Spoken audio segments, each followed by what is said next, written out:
Hi everyone, Jill Mathis here with another video from Photography Concentrate. Here we are already into the new year, so this is probably a good time to talk about ways to make this the best year yet. Right now, I'm in the midst of training a new puppy, and the videos I see and the advice I get is all about setting her up for success, which basically means putting the right tools in front of her so she can make the right decisions and getting rid of things that distract her from being a great dog.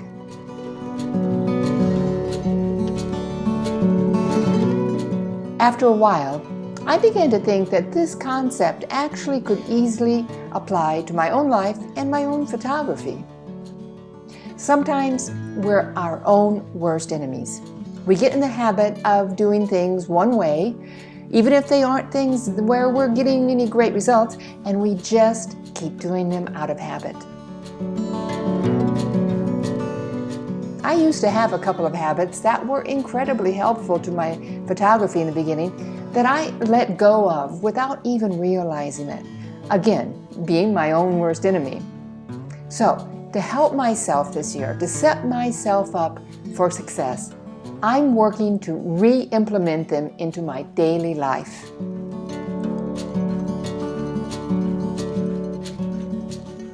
In this video, I'm going to share those two habits with you and encourage you to think about using them.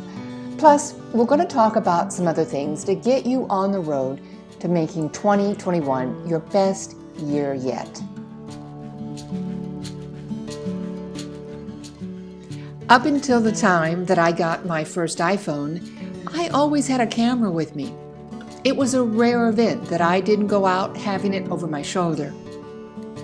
Along came cell phones with fairly decent optics that can fit in my pocket, and there went one of the best habits I'd ever developed. Cell phones tend to make us lazy, or at least they do me, and we start to rely on their amazing capabilities instead of our own. We let them do all the work and forget about the importance of getting mentally involved in a photo, deciding on the shutter speed and the aperture, and we end up with homogenized photos that are the same from one person to the next. So, the next time you reach for your cell phone, stop for a second and think about reaching instead for your camera.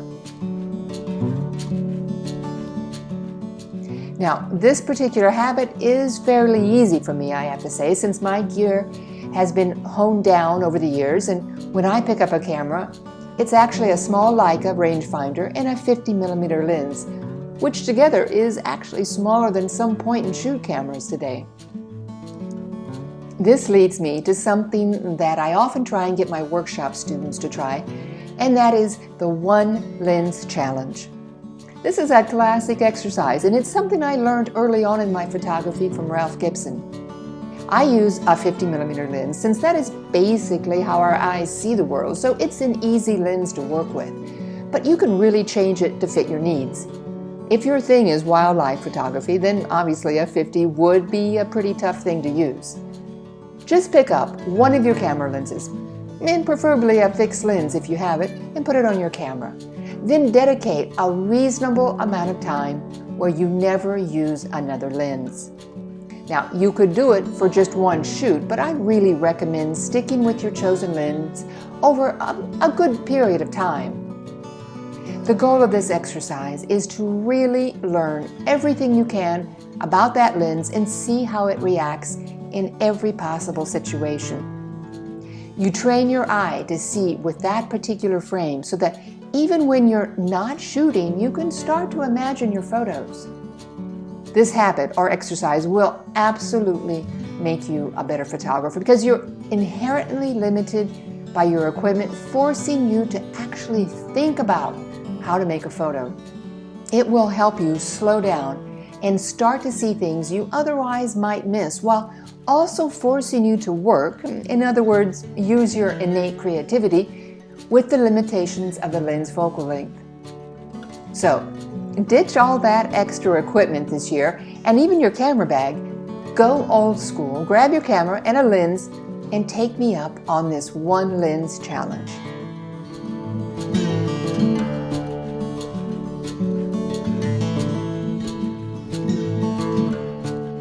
second habit I mentioned, which I'm going to pick back up, is keeping a notebook, or in my case, a sketchbook, since with my art photography, the photos have to be somewhat planned out, or at the very least, I need to have some idea of how I'm going to realize the work. Now, one benefit to keeping a notebook is to fill it with ideas of things you want to try. Start by having a look at some of your favorite work and think about how you could add to it. I don't know, maybe you found something interesting in your last foray into the park. So could you add to that group of photos? Or maybe having another look at certain images gives you an idea of how to go back and do it differently. Now, I have a horrible memory, so keeping track of those little bursts of inspiration is really important to me. Besides, when you write things down, it helps you get in touch with your creative side, making you analyze what it is you want to be doing with your photography. Especially for you working photographers out there, take notes on the photos that seem to have gotten more of a reaction than others. Think and write down what you could be replicating or even changing up a bit on your next shoot.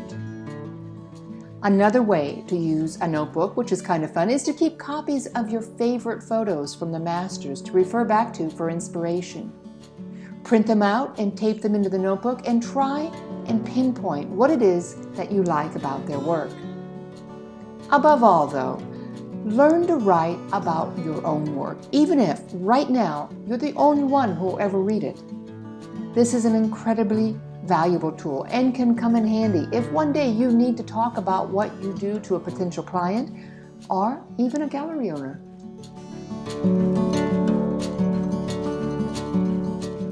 If you have a website, it's a good idea to have a clear and concise about page that doesn't ramble on and is easily readable. Oftentimes, photography contests and grants want a paragraph or two about your work, so having taken the time to think and write in a notebook will make your concepts that much more solid, regardless of the type of photography you do. Since I just mentioned photography contests, let's talk about those for a minute. If you haven't entered one recently or even never entered one, this might be the year to give it a try.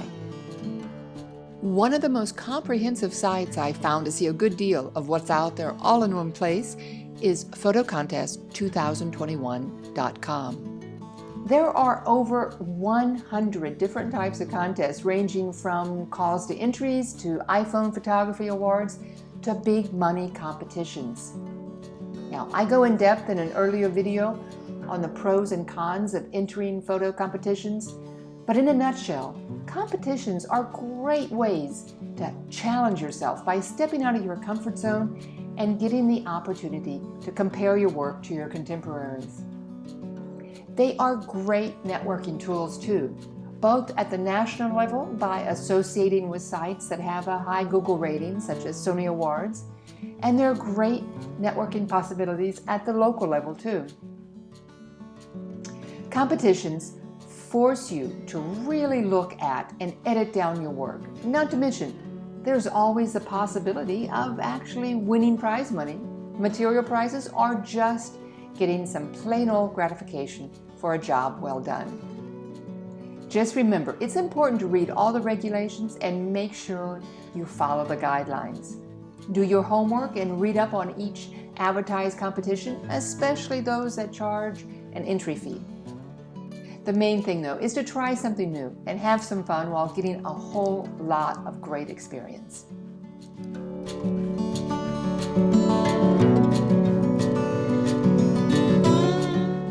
Something else you could try in 2021 is printing your photos. Now, I know there are a variety of reasons why few people do this.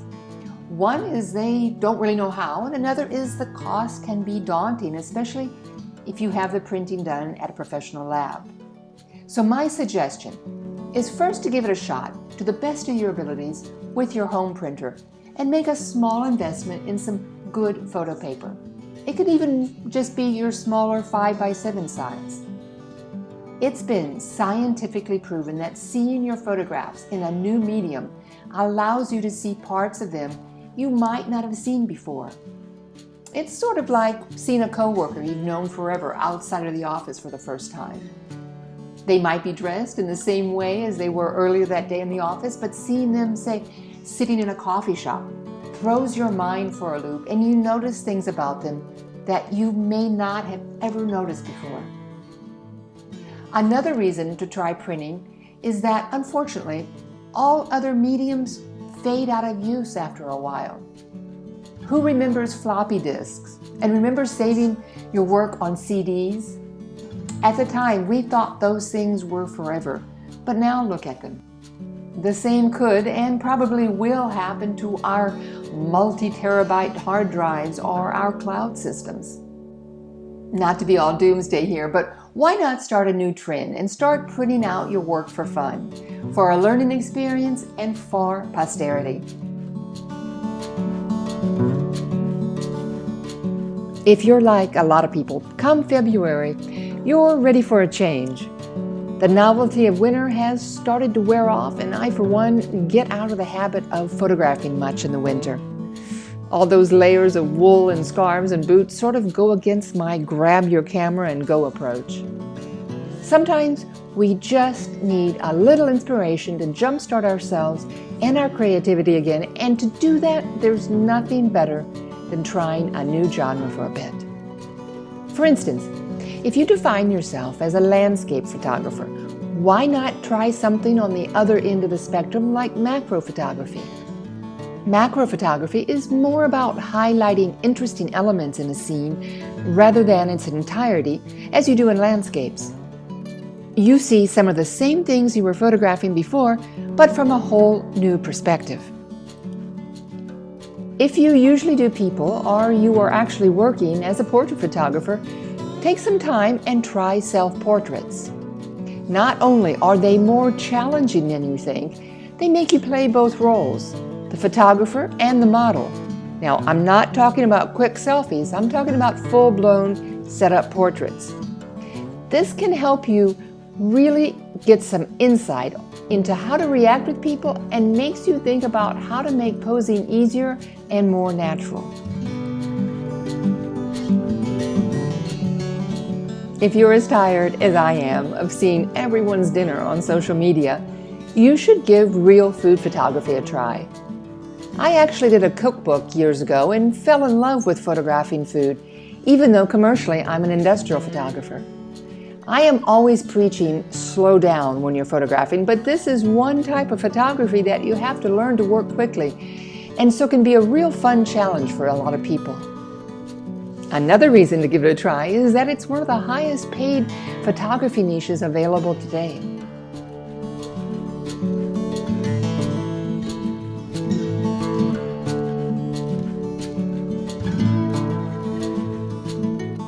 Or how about dedicating some time to concentrate on just doing abstract photos? Now you might wonder what makes an image abstract photography. Well, creating an abstract image is pretty much the same thing as any form of abstract art, like painting or sculpture. You go at it with the idea that you don't have to accurately show the world as it is, but rather use shapes and colors and design and form to make a statement. While I find it's more stimulating and exciting to find these elements as you're photographing and create the image in camera by experimenting with distance and shadows and perspective and angles, you can also do it in post-processing, or do both. Just be intentional when you're isolating the elements.